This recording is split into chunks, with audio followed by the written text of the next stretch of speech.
Welcome back, ladies and gentlemen, to the second part of my spoiler talk for Avatar: The Way of Water. So in the last video, we fully covered Act 1, so now we will be going into Act 2. So without further ado, let's begin. So at the beginning of Act 2, we need to do the setup first. First is the protagonist. So last scene, the family arrives at Medcaina, and Jake hopes his friend, the chief of the clan, can provide shelter for his family. And this is the clan leader's family tree, just to make it simple. So we have Tonawari, who is the clan, and his wife Ronelle, who is played by Kate Winslet. That is cool. I did not realize that in the movie at all. And they have one daughter and one son. The daughter's name is Ria for short, and the son's name is Awanung. Awanung, yes. Awanung. So when they first arrived, they were discriminated basically by the local people as they are different on a physical level. Their appearances, their color, their tail, they are all slightly different from the sea Navi. And we see Ria sort of doing this Bond girl walking out of the beach thing, but this time it's a blue alien, a Navi, walking out from the beach, from the water. And this sort of started an affection thing between Ria and Loak, sort of a love at first sight thing. So this is Cameron's cup of tea, I guess. And the local make fun of them instantly based on their appearances. But Jake is more concerned about the chief's wife, Ronelle, as she is not quite fond of outsiders. And his concern is right. Ronelle immediately rejected them, as she doesn't want Jake to bring his war upon her people. She even declares that they are not pure Na'vi by showing the people Curious' human fingertips. The fingertips is what gave them away, that they are not pure Na'vi. But Jake explains the situation and begs them to let them stay. Jake even promises that they will learn the way of their living, the way of water, just like how he learned to be an Omatikayan in the first movie, The Way of Forest. And given that Solis and his husbands, Jake and his husband, Tonawari, are great friends, Ronald reluctantly agrees to let them stay, at least temporarily. So Tonawari appointed his children, Rhea and Awanung, to teach Jake's children their way of living. And on the antagonist side, Spider makes fun of Miles, Navi, and his plan to infiltrate the Omaticaya. And Miles is frustrated and immediately appoints Spider to be the translator. So Spider brings them to the mountains to choose their own Ikran so that they can go to Omaticaya by flying, because the ships cannot go there. They have to fly the Ikran. And Miles initially wants to tranquilize one and just force a bond with them. And Spider taunts him, said that a Navi child could do it with a bare hands. So Miles do it with bare hands and eventually successfully bond with an Ikran. So once the Solis get into their new home, Jake brings the family together and tells the kids to stay out of trouble, to blend in that this is their new home now. But the kids refuse, of course. They're sad and angry. Even Natiri is not happy as well. She vows to protect her family, symbolized by the bowl from her late father. She wants to go back to Omaticaya, but Jake calms her down, telling her that they have no choice but to hide from Miles. So they start to learn the way of water, showing with a montage of them training, riding their creatures, Ilu and others, learning how to talk with fingers underwater, holding their breath, and we also get a special look on Ria teaching Loak how to breathe using stomach so that they can stay underwater longer. And this is a very small detail that will eventually be brought up in the third act. And Jake adapts very well, but the children struggles. But other than that, Kiri starts to immerse herself into the world of water, interact and bond with the sea and the creatures within it, which confuses some of the Metikayan kids. And from now on, the story will break into multiple storylines among the children after this and let them take the center stage. But it's mostly about Loak and Kiri, while Jake and Siri basically just starting to fade into the background. So first, let's focus on Loak's storyline. So one day, Kiri is walking on the seaside, and Oano and some of his friends come to bully her, like just typical bullying in some of the coming out of age movies. And Loak and Taeyeon comes to help her, which leads to an argument. And Taeyeon immediately wants to leave. He tries to bring Loak with him, but initially Loak walks away. But Awanong just provoked him for no reason, just trying to be a bad kid. So Loak just punches him, which leads to a fight. And Jake apologizes to Tonowari on Loak's behalf and reprimanded both Taeyeon and Loak. Despite knowing the truth and happy that his children help each other and stand up for themselves, Jake still orders Loak to apologize to Oano. Well, not to embarrass his father further, Loak apologizes to Oano, but Oano and his friends tries to prank him.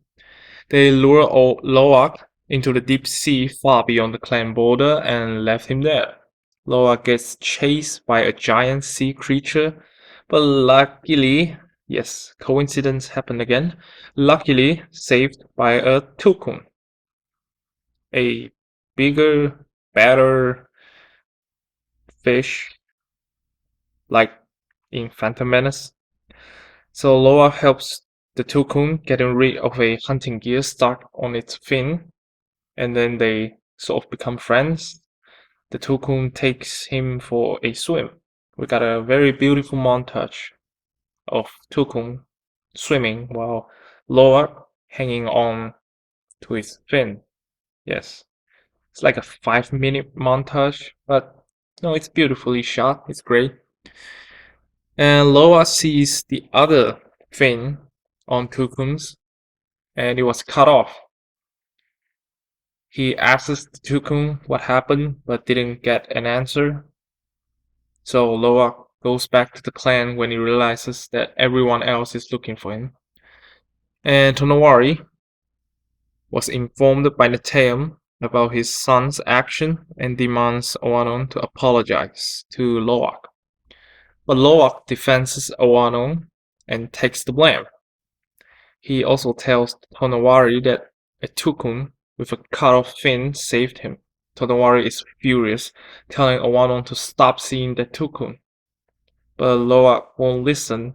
He doesn't understand why the chief would said something like this. So Tonowari tells him the story of Tukun.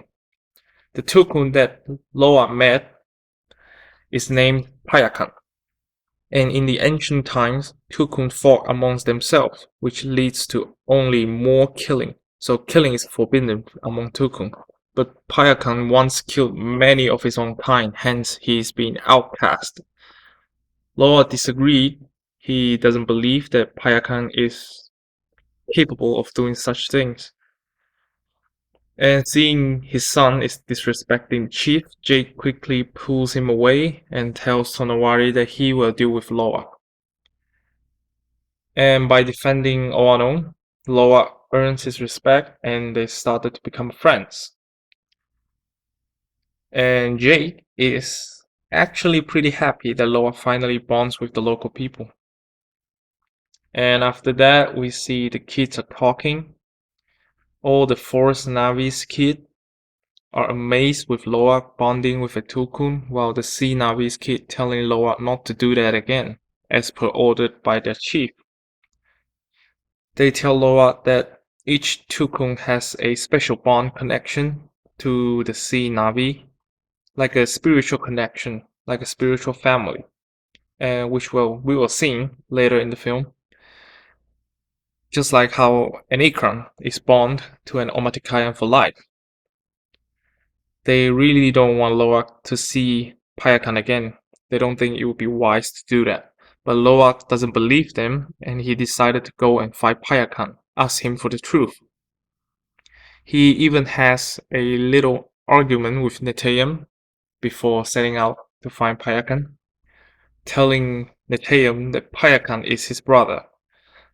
So when Loak finds Payakan and asks him about the story, Payakan opens his mouth. Loak enters and Payakan shut his mouth and show him a tendrils inside the mouth. So Loak connects his brain to the tendrils and sees the vision of what really happened during that day. Basically, it's just a lot of sky people coming down into Pandora and they start hunting the Tokuns. And Payakan brought other Tokuns to fight the sky people, which leads to their death. Loa relates to Payakan even more now, as he sees himself as an outcast while living in Metikayan, just like how Payakan is an outcast, being outcasted by his own kind. He promises Payakan that he will clear his name to the Metikayans. And Payakan takes Loa on a swim again. No kidding. After a swim montage, back to the Metikayan, telling that he met a Tukun, and then come back, and then they have a swimming montage again. So back to the village, Loa tells the story of Payakan's to the kids, but they still think that Payakan is a murderer.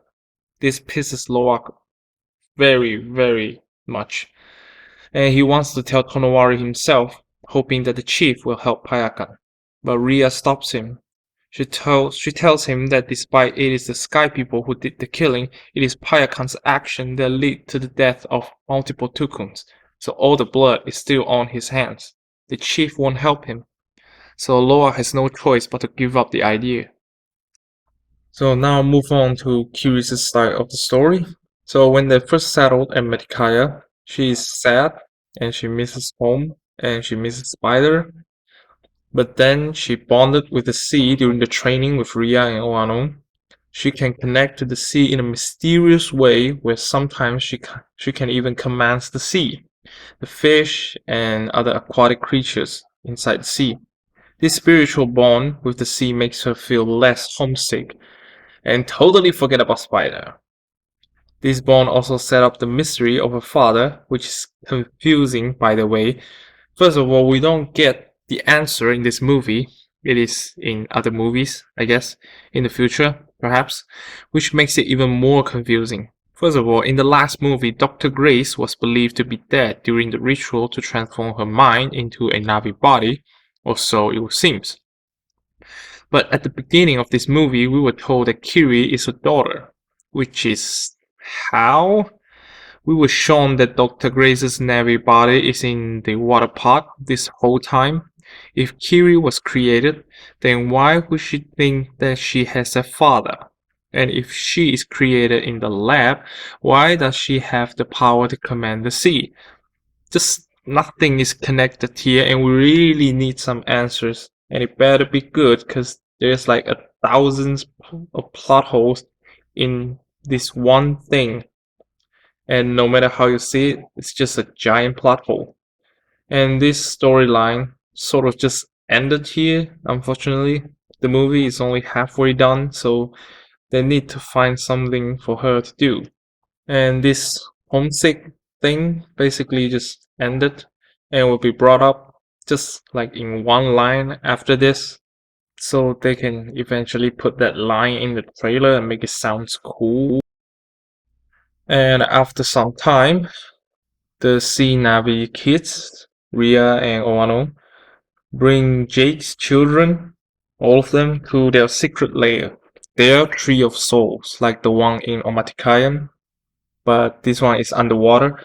So we see Rhea teaches Took to link with a jellyfish-like creature which can provide breathing ability to whomever is linked to them underwater. So Kiri hears the Tree of Souls, so she connects to it with her braid, but suddenly Kiri falls unconscious and enters a vision. In this vision, she sees Dr. Grace, her mother, in a lab watching something on a microscope. Potentially, during her time studying a way to create Kiri, maybe, I hope. She hugs her, a sweet moment, really, but when she asks who is she, who is her father, Dr. Grace suddenly glows and being pulled back into a hole. And Kiri is pulled out of the vision as well, despite wanting to stay. When she is out of the vision, she instantly suffers a very violent seizure. Rhea disconnected her from the Tree of Souls and the kids bring her back to the clan. Jake immediately calls Norm for help, the nerd in the first movie, and Norm tells Jake that she can never link to the sea creatures again as she might have another seizure. Neytiri is sad and worried, she cries. That's just what she does until the last act. She just cries all the time.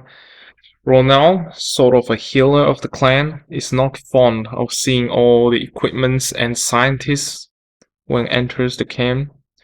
Maybe she feels betrayed by Jake in a way, being ungrateful as he brings in more outsiders to the clan who don't understand the Pandora way to help his child, while she is a healer of the clan. And she even provides his family a shelter during his desperate times. She is about to leave while Neytiri stops her and yells at the scientists, telling them to leave as they have done nothing. Ronald starts to perform a ritual on Kiri and successfully bring her back. Neytiri is relieved and holds Kiri in her arms dearly. So now, finally back to the bad guys. Finally something for the bad guys to do. Like in the first half of the movie, after the first act, they're basically non-existent. So now we're finally starting to get the plot going now. So when Jake calls Norm to help Kiri, Miles picks up the signal and traces it back to the seaboard, but not the exact location, so they don't know which clan it is. He asks the general for men and transport so he can find Jake. But then in the next scene, like immediately in the next scene, they go and take control of a Tukung hunting ship. Yes. I guess the general said no to them. I don't know what happened here, but anyway, keep on moving on. At first, the captain provides every detail Miles asked. He tells them that there are hundreds of sea Navi clans residing at the seaboard. So Miles orders the captain to have his men ready to raid the clan one by one until they find Jake. The captain refuses. He said he has a quota to meet. Miles threatens him and he submits immediately. So now Miles has an army and a giant hunting ship. Back to the Mechainas. So Kiri is sitting at the side of a pond, bonding with some little fish at her feet. Jake comes and sits beside her and asks her that how she feels. He knows that she feels like leaving home is kind of sad and she's down on something, but she says that she can hear Iowa calling her. Jake asks what does Iowa sounds like, and she answers, mighty. So this one is special, as Jake called to Iowa in the first movie before the last battle. Iowa listened, but Kiri can hear Iowa too, so putting the scientific reasons behind her existence, she might even be more special than Jake, as now she can hear the voice of Iowa. their god, basically. Well, Jake couldn't in the past. So back to the clan, we see waves flowing towards the land. It is the Tukuns, the entire Tukun clan coming to visit the Sea Navi, visiting their spiritual family.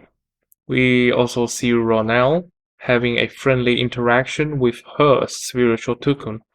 The Tukun even show her kid, I guess a newborn, a very small Tukun, very cute. And Kiwi bonds with the Tukun very well, which impresses Ronel. So back to the bad guys. Miles and his army invaded the Seaboard clan and takes everyone hostage. Spider helps Miles to translate for him, asking the whereabouts of Jake, which is weird.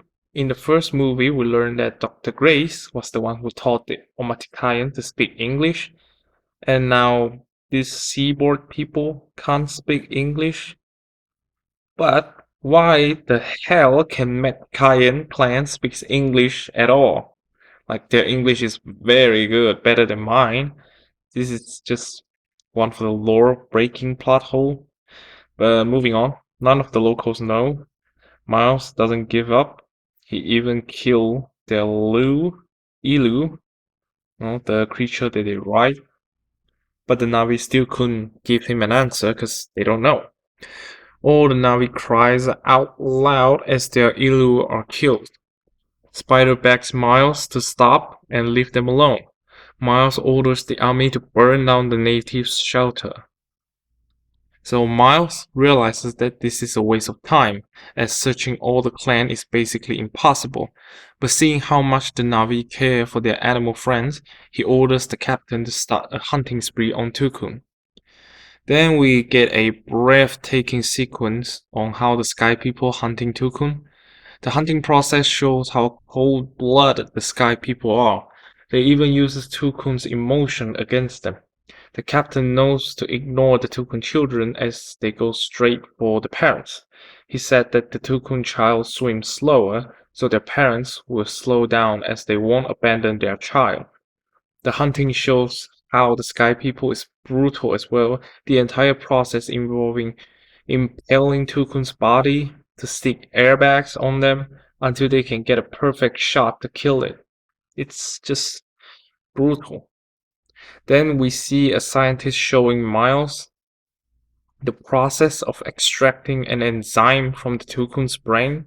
That's the reason for them hunting the Tukuns. The enzyme can be used to develop some anti-aging substance. One small vial is worth a million, over a million, like 20 million, if I remember correctly.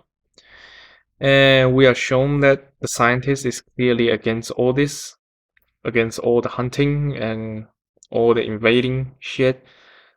But then why is he still here then? I know this gives the scientist some character, but why? If he is against all this, why is he still here? We never get an answer, unfortunately. So after extracting the enzyme, the captain usually just sink the body so that the Navi won't find out.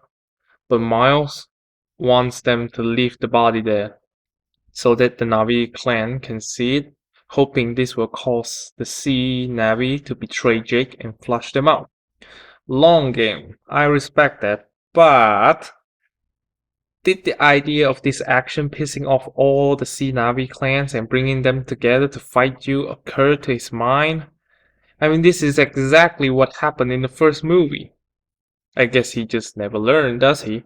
You can say that Miles never experienced the death, because this one is not the real Miles. He only has the memory prior to the last mission. But he knows that the last mission killed him. So surely there must be a report or something, and he should be well informed as a general or something. Just another plot hole. Whatever, man. Back to the good guys. So we're back to the Mexican clan. The chief learns of Miles' search and killing. He informs Jake in secret despite being angry. He even ordered the clan to not tell a soul that Jake is here. This is some great stuff. Even though Jake causes all these losses, Tonowari is still being a friend, a brother to him, ordering his people to shut up and not tell if Miles ever gets here. Bro love. If I remember correctly, I might not. I remember Jake once again thinking about leaving. That is his lesson in this movie. If anything happens, live in the name of protecting his family. While Neytiri is exactly the opposite. She wants to stay and fight for her family. Interesting dynamic here. Ronald is devastated as Miles and his crew also killed her Tukun, the one that she interacted scenes before. The one that showed her the kid. Yes, that Tukun was her spiritual family, and now that Tukun is dead. So now Ronald wants to fight and kills Miles and the Sky People as well. The Metkaina gathered in a shelter. Tonowari and Ronald tells their people to stand up and bring the fight to the hunting crew. Everyone is on board. They're all hyped up and they want to kill some Sky People to avenge the spiritual family, to avenge their fellow clan members. But Jake tells them to not do that. Tonowari and the people disregarded his advice at first, but Jake holds up a machine gun or a tracking device I couldn't remember and tell him that they won't stand a chance against the Sky People. The best thing is to pack and leave forever, hide somewhere else. Tonowari suddenly snaps and thinks Jake is right for no reason at all. I don't understand this sudden change of heart. Tonowari ordered the evacuation of the clan. Loak, instead of packing, decides to go find Payakan and warn him or her, still don't know Payakan is a boy or a girl, about the hunting. Nitayam and the other kids try to stop him, but Loak still goes anyway, so the kids has no choice but to follow him. So in the middle of the sea, Loak finds Payakan, but it is too late. Payakan has already been marked with a tracker. Loak sees the hunting ship approaching. He tries to take out the tracker on Payakan's fin. The other kids arrive and help. They successfully free Payakan, and Payakan leaves. Yeah. What the hell? I thought you were my bro! Then we get a underwater chase sequence where the hunting crew is looking for the kid. This sequence is kind of long and boring, but the suspense is there. You know, we don't know if the kids are gonna make it out alive. And in the end, Loak, Tuk, and Ria are indeed captured by Miles and his crew. They meet with Spider, who is being taken to the bridge. Using Loak's communication device, Miles finally get in touch with Jake. After so long, finally, something is going to happen. While that was all going on, Jake and Neytiri is packing, and Jake receives the call from Miles, telling him to surrender as he has their kids. Jake informs Tonowari that their kids has been captured. Ronald, in the grief of her spiritual Tukun and kids getting kidnapped, decided to wage a war on the Sky People. The entire clan moves out to avenge the Tukuns and save Ria, their princess. I guess she's a princess. No, he's a chief of a clan. She's not princess, she's just a royalty. And Jake packs his machine guns while Neytiri takes on her bow. So on the ship, in the middle of the sea, the Sky People spotted the Navy coming towards them. A whole clan of them, riding on elu and other battle creatures, just swim towards this ship. And the whole clan is coming for them. Jake sees the kid handcuffed on the dock. Miles tells Jake to come on board alone as he points a gun at Loak's head. For the children's safety, Tonowari stops the clan from moving forward, and Jake moves towards the ship alone. As Miles, holding Loax at gunpoint, Payakan, looking from underwater, sees that. Payakan swims to the surface and jumps onto the ship, starts beating up the Sky People on the ship. Yes, the fish is on the ship, beating up people. And Jake And the Metcalina clan sees the opportunity and starts fighting the Sky People as well. So now we have this big giant battle taking place on the sea. The Pyakans is beating the Sky People on the ship. The Sky People is having a shootout with the Metcalina, and Miles is going after Jake while Neytiri is trying to help Jake kills Miles. And the captain rides in his boat to kill the Metcalina, and Neteyam and Oano is going to free Loak, Rhea, and Tuk. After freeing them, Loak tells Neteyam the Spider is on board, so the brothers decided to move and save Spider, and on their way off the ship, unfortunately, Neteyam, who has the least amount of screen time among the kids except Tuk, gets shot. No! Chaos is everywhere. Spider, seeing the war break out from the bridge, decided to destroy the control, and now the ship is in critically damaged. So it starts sinking. The Payakan goes after the captain's boat and destroys it, and the captain got his arm chopped off, which is really nice. He deserves it. So after Miles unsuccessful on killing Jake, he goes back to the ship and recaptured Kiri and Tuk. Like really, come on, kids. On a stone above water, the kids lay Neteyam down and tries to stop the bleeding from his wound. Jake comes and couldn't help either. In the end, Neteyam dies on Jake's lap as Loak, Rhea, and Spider watch helplessly. Neytiri arrives and cries in pain, holding her son tight in between her arms.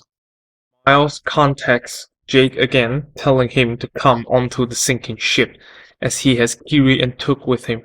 Jake, holding his tear, tries to calm Neytiri down, who is just completely broken, crying non-stop props to Zoe Saldana. Jake tells her that he needs her. He needs her right now to stay calm and get her head straight, or their daughters will die too. All the emotion suddenly gone from Neytiri's face. She picks up her bow. While Neytiri flies to the ship on her Ikran, Jake tells the kid to stay and rides on the bigger Ilu towards the ship.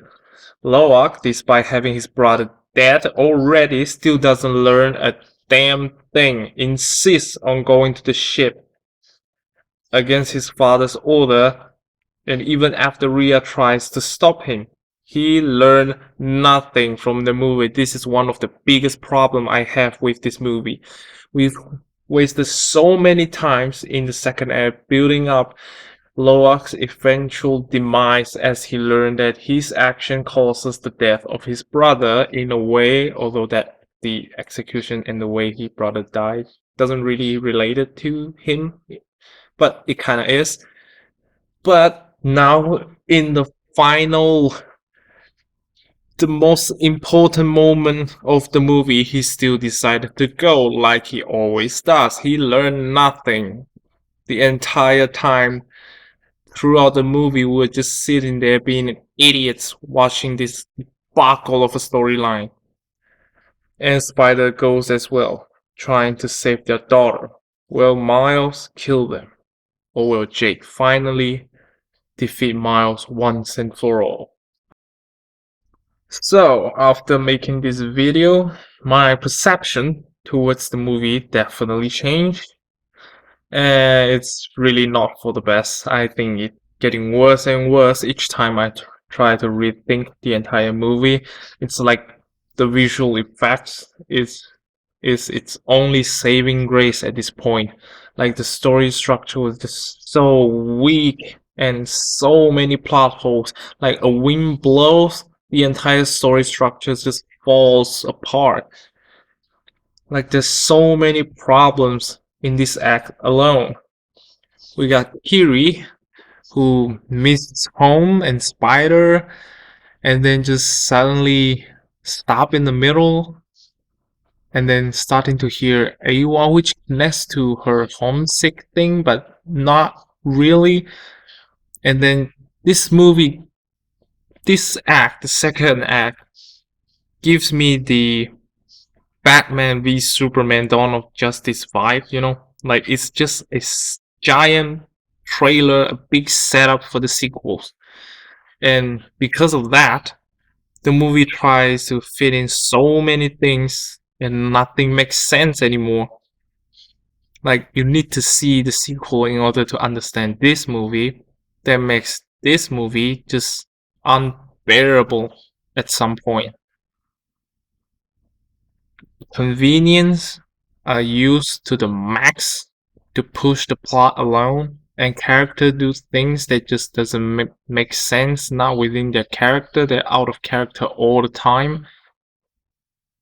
Although Jake and Neytiri, they're great and consistent, but they're just not in the second act that much. They're just in there a little bit. You know, when the kids do something wrong, they come out, they scold them, tell them not to do that, blend in, and then they disappear again.